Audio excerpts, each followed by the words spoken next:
Hi నమస్తే welcome to zero TV. నేను మీ కేవీఆర్. భారతదేశంలో ఎన్నో సమస్యలు. మహారాష్ట్ర ముఖ్యమంత్రి ఎవడైతాడు? తెలంగాణలో రేవంత్ రెడ్డిని మార్చేస్తారా? కేటీఆర్ జైలుకి పోతాడా?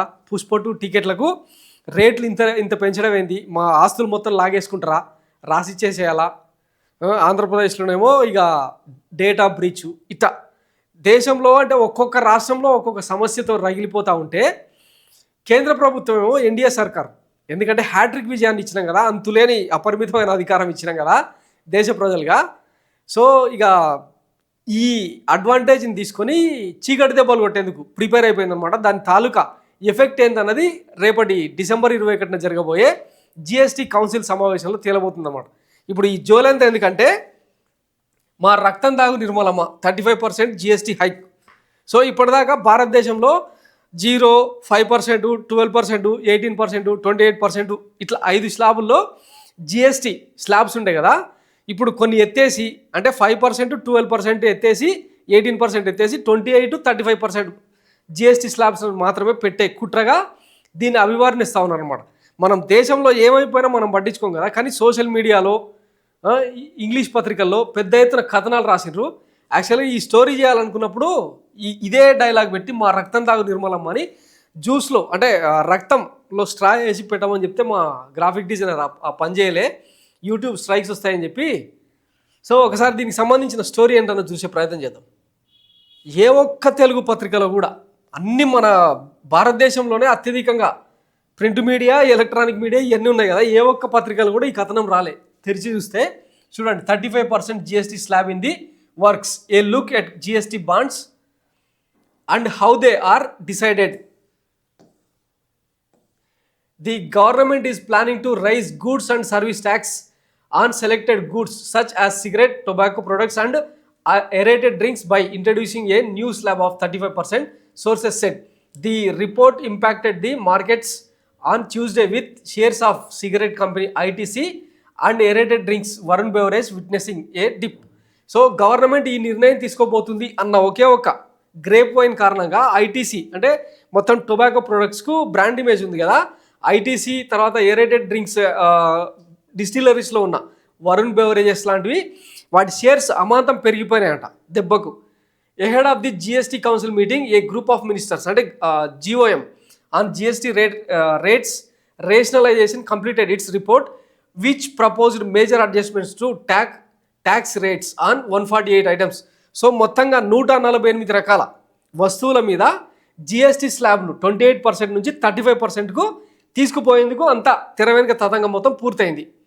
This includes revising the rates of products like cigarette, tobacco products and aerated drinks which are currently under 28% tax slab. The GOM also recommended an increase in the GST rate on several luxury items such as leather bags, cosmetics, watches and shoes to 28% from 18% now, sources said. So కొన్ని తగ్గించే ప్రయత్నాలు కూడా జరుగుతున్నాయని చెప్పి ఈ కథనం అనమాట. దేనిలో బిజినెస్ స్టాండర్డ్ లాంటి ఇంగ్లీష్ పత్రికల్లో వచ్చిన కథనం అనమాట. ఇక దీని మీద సోషల్ మీడియాలో పెద్ద ఎత్తున కథనాలు అనమాట. ట్విట్టర్ తగలబడిపోతుంది. ప్రధానమంత్రి గాండ్మారో యోజన అన్నట ఇది. ఆప్ లోగో రోనా బంద్ కీజియే, మీరు ఏడు బంద్ చేయండి అని చెప్పి ప్రధానమంత్రి ధీమాగా చెప్తున్నాడు అనమాట. 35% GST is just starting bro, it will eventually hike into 125%. So ఎంత కామెడీ అయిపోయింది చూడండి భారతదేశంలో ట్యాక్స్ల పరిస్థితి. Nirmala should further do this to increase tax revenues, impose tax and PF interest, provident fund మీద వచ్చే ఇంట్రెస్ట్ ఉంటుంది కదా దాని మీద కూడా జిఎస్టీ వేయండి. A new tax slab of 35% above 20 lakhs with surcharge, remove NPS and PF from new tax regime, remove 5% and 12% GST, just 18 and 28% and 35% GST on school fees, rents on college fees. So ఇంకా లేని ఆలోచనలు కూడా కనిపిస్తుంది. అసలు ఈమెకు ఏమాత్రం emotions ఉండవు. గతంలో పార్లమెంట్ సాక్షిగా ఉల్లిగడ్డల రేట్ల మీద పెద్ద పంచాయతీ నడిస్తే నేను ఉల్లిగడ్డలు తినని చెప్పింది సింపుల్గా. మీరు కూడా తింటే తినండి, లేకపోతే కొనాలనుకుంటే ట్యాక్సీ కట్టాలని చెప్పిన దిక్కుమాలిన ఆర్థిక మంత్రి అన్నమాట. భారతదేశ చరిత్రలో ఏ ఒక్క ఆర్థిక మంత్రి కూడా ఈ రకంగా వ్యవహరించిన దాఖలాలు లేవన్నమాట. సో ఏ దాని మీద పెరగబోతుంది అంటే రఫ్గా అంటే కొన్ని ఛానల్స్ అంచనా వేసిన విధానం ఏంటంటే GOM likely to propose a new special rate of 35% on tobacco and tobacco products, aerated beverages. GOM proposes RMG worth 1500 to attract 5% GST and other costing more than 15% till 10,000 to attract 18%. RMG is ready-made garments. RMG above 10,000 to attract 28 GST. GOM proposes to hike GST on cosmetics, watches, shoes, handbags, etc., which are of different price range. Cosmetics, watches, shoes, handbags, etc., with different price range to attract as per their prices. So ఈ రకంగా ఇక రాబోయే రోజుల్లో cosmetics, ladies leather bags, చెప్పులు ఇట్లాంటి అన్నిటి మీద కూడా రేట్లు పెంచేదానికి సిద్ధమైపోతా ఉందన్నమాట ఎన్డీఏ సర్కార్. ఈవెన్ షేమ్ ఫీల్స్ అషేమ్డ్, అంటే సిగ్గు కూడా సిగ్గుపడుతుందంట. GDP falls to 5.4%. Manipur continues to burn, people are being shot dead in police firings and farmers are protecting in Delhi, but this man along with his puppet ministers is watching the propaganda film.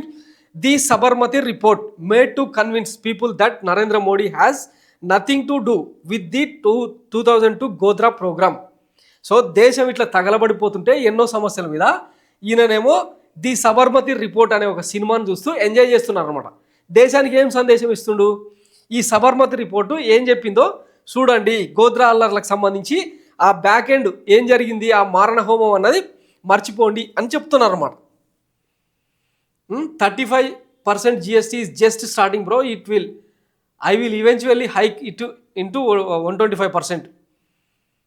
So yeah, I noticed some people justifying 35% GST for luxury and sin goods is good, and this reminds me of the boiling frog fable.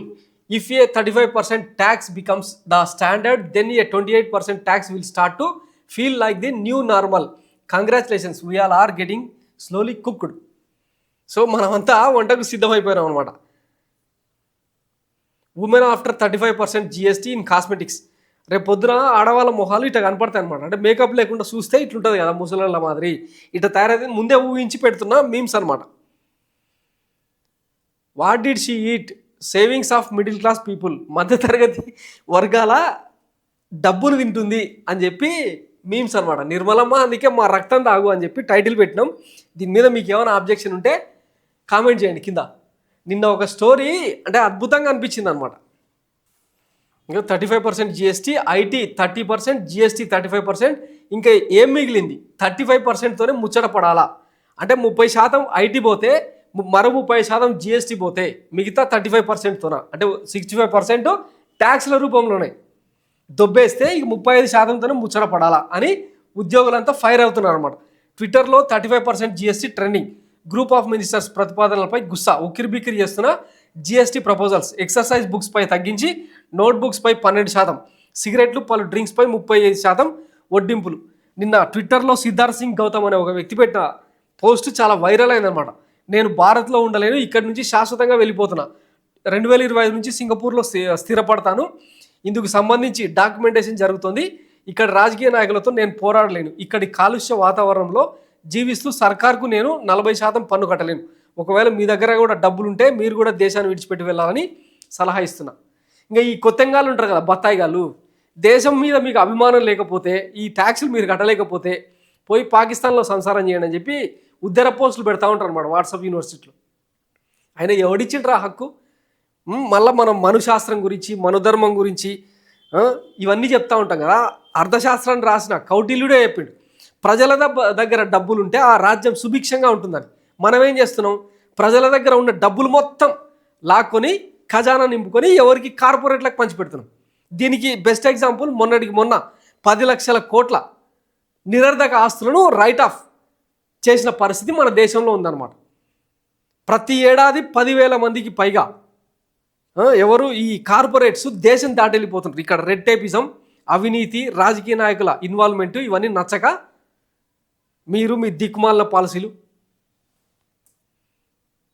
ఇగో మొన్న budget సమావేశంలో tax slab చూడండి, 0 నుంచి 3 లక్షల వరకు 0, 3 లక్షల నుంచి 7 లక్షల వరకు 5% అంట, 7 లక్షల నుంచి 10 లక్షల వరకు 10% అంట, 10 లక్షల నుంచి 12 లక్షల వరకు 15%, 12 నుంచి 15 లక్షల వరకు 20%, 15 లక్షలకు పైగా సంపాదిస్తున్నావు 30%. మొత్తం ఇట్లా అంటే ఇంకా సంపాదించిన ప్రతి రూపాయి ఇట్లా 35% చొప్పున కట్టేసుకుంటూ పోతే జనాల దగ్గర మిగిలేదు ఎప్పుడు. మొన్న ఇదే బడ్జెట్లో ₹1,00,00,000 పెట్టి ఒక ఇల్లు కొనదలుచుకుంటే అందులో 20 లక్షల రూపాయలు ట్యాక్సే కట్టాలంట. సో ఈ దేశంలో బతకలేమని ఆ రోజే చాలామంది గగ్గోలు పెట్టినారు. అయినా కూడా మన చెవికి ఎక్కదు. ఎందుకంటే మనం రక్తం తాగే రేంజ్లో పిశాచాల మాదిరి రాబందుల మాదిరిగా తయారైనాం కదా. ఈ దేశంలో ఎవ్వడు ఉద్యమాలు చేసే పరిస్థితి లేదు. మనకంటే ముందు యాంటీ కరప్షన్ ఇండియా అనే ఒక స్లోగన్ తీసుకుంటే దాని దెబ్బకు మోడీ సర్కార్ అధికారంలోకి వచ్చింది, హ్యాట్రిక్ విజయాలు సాధించింది. దాని తాలూకు అనుభవం అనమాట ఇదంతా. ఇంకెప్పుడు బుద్ధి వస్తుందో. పోనీ ఇన్ని ట్యాక్సులు కట్టించుకుంటున్నారు, ఇన్ని రకాలుగా జిఎస్టీ పేరుతో దోపిడీ చేస్తూ ఉన్నారు. పోనీ ఏమైనా వసతులు, మౌలిక సదుపాయాలు, విద్యా, వైద్యం, పక్కా ఇల్లు, కూడుగూడు గుడ్డ ఇవేమైనా మెరుగైనా?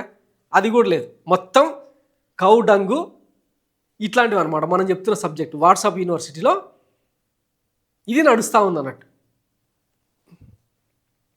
సో ఈ స్టోరీ మీద మీ అభ్యంతరాలు లేదంటే మీ విలువైన సలహాలు ఏమైనా ఉంటే కామెంట్ చేస్తారని ఆశిస్తూ thanks for watching zero TV. నేను మీ కేవీఆర్. Thank you.